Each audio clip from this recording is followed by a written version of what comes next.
Magandang gabi mga kapamilya, episode 235 na tayo na FPJ sa Batang Quiapo. Sabi ng mga kasama ni Edwin, Edwin, anong balita sa mga magulang mo? Ayun, meron daw silang kakausaping abogado para pumunta dito. Kaso inaalala ko lang ngayon si Mokang. Hindi ko alam ba't ko siya naalala kung ano ba yung kalagayan niya. Sabi ng mga kasama ni Edwin, Edwin, sumama ka na kasi sa amin. Tatakas kami dito. Sabi ng mga kasamahan niya. Talagang inuudyok siya, no?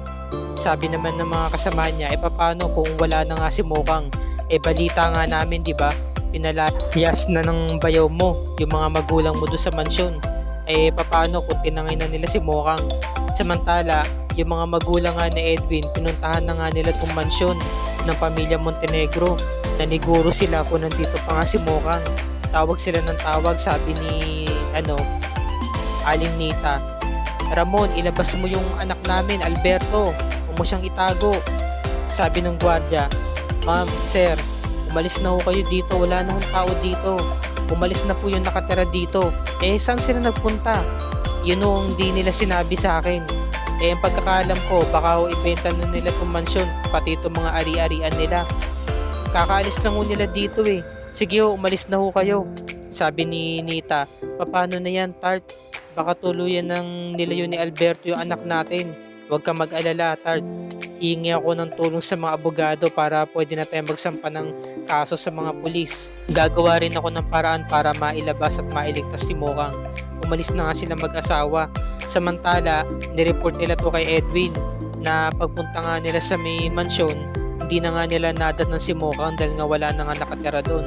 Sabi naman ni Edwin, lang niya talaga. Basta kailangan talaga natin mabawi si Mokang. Basta tay, ako na ho bahala dito. Huwag niyo na akong problemahin dito. Ayos lang naman ako dito eh. Ang problemahin niyo na lang si Mokang. Kung paano siya mababawi. Sabi ni Tatay Marsing. Teka Edwin, mukhang natutunugan ko na yung binabalak mo at ay naman. Wala naman akong gagawin masama dito. Basta alalahanin niyo na lang si Mokang. Okay lang ako dito. Ligtas lang ako dito. Nag-aalala silang mag-asawa para kay Edwin. Kasi ito na lang kasama nila ngayon tapos nakakulong pa. Hindi nga nila alam kung saan nga dinala si Mokang, pero hindi nila alam patay na. Diba? Malamig na bangkay na at nasa ilalim na nga ng lupa. Samantala ito namang si Mayor Celso, pinuntahan agad yung apo niyang si Babol sa may tindahan. Babol, saan ba kayo nanggaling ni Tanggol? Ba't ngayon lang kayo nakabalik?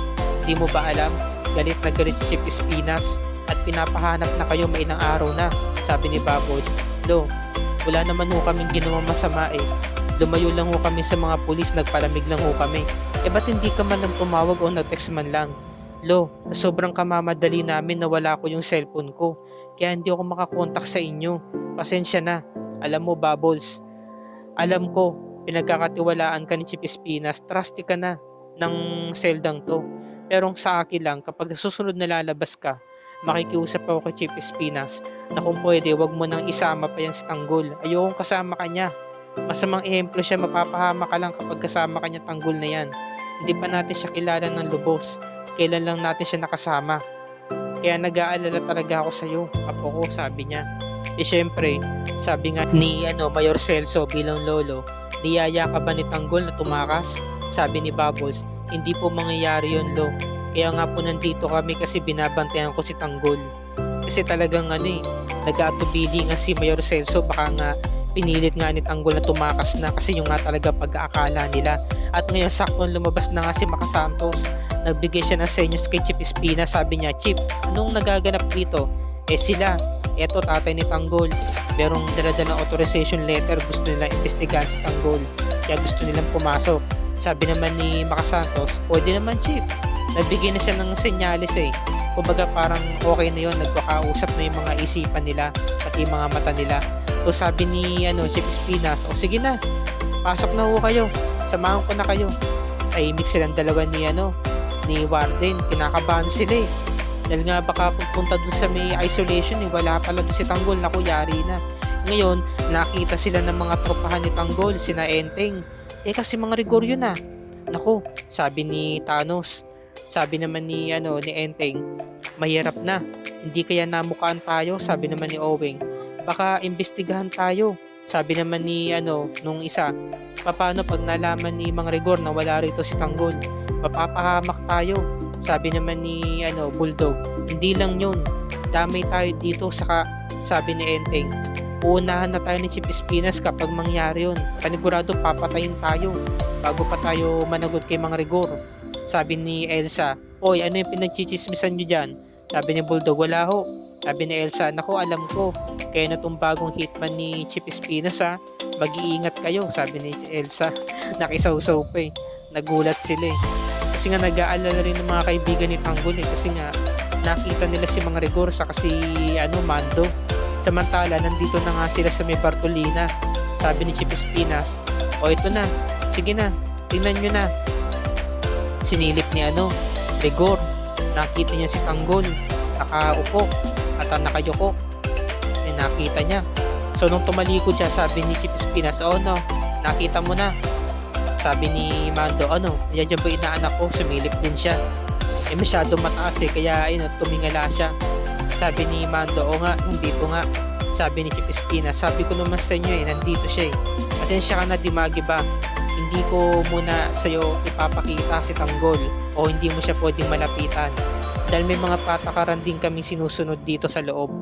Sabi ni Dimagi ba, naiintindihan ko naman po. Sabi ni Warden, ano ba kasi talaga yung iniimbestigahan ninyo?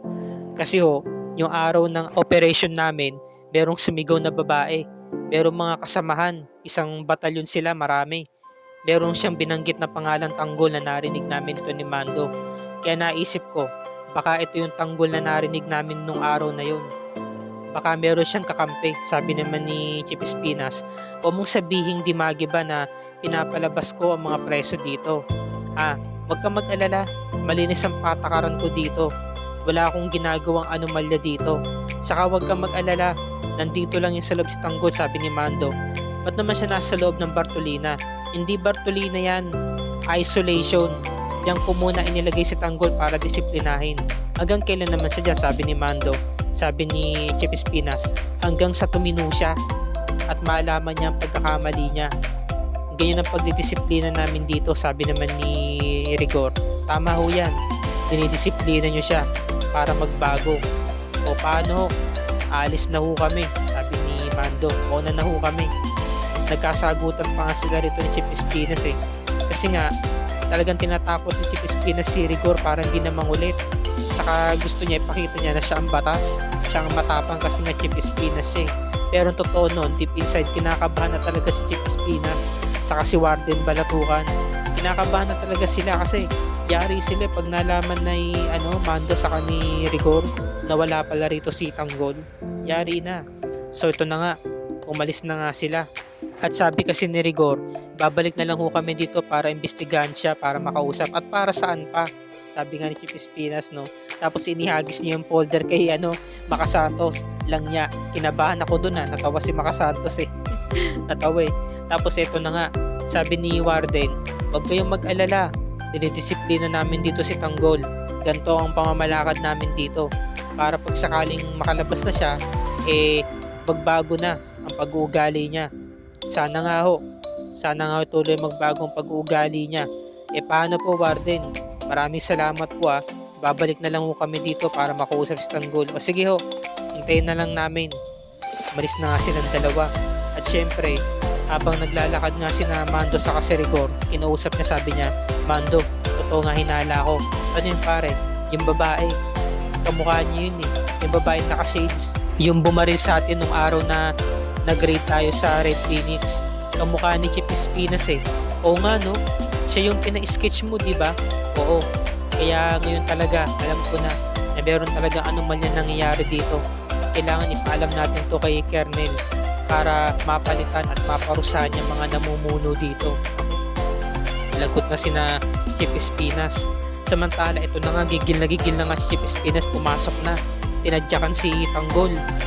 Alam mo ba, nandito ang tatay mo at hinahanap ka. Balak kang paimbestigahan. Saan ka nang galing, Tanggol?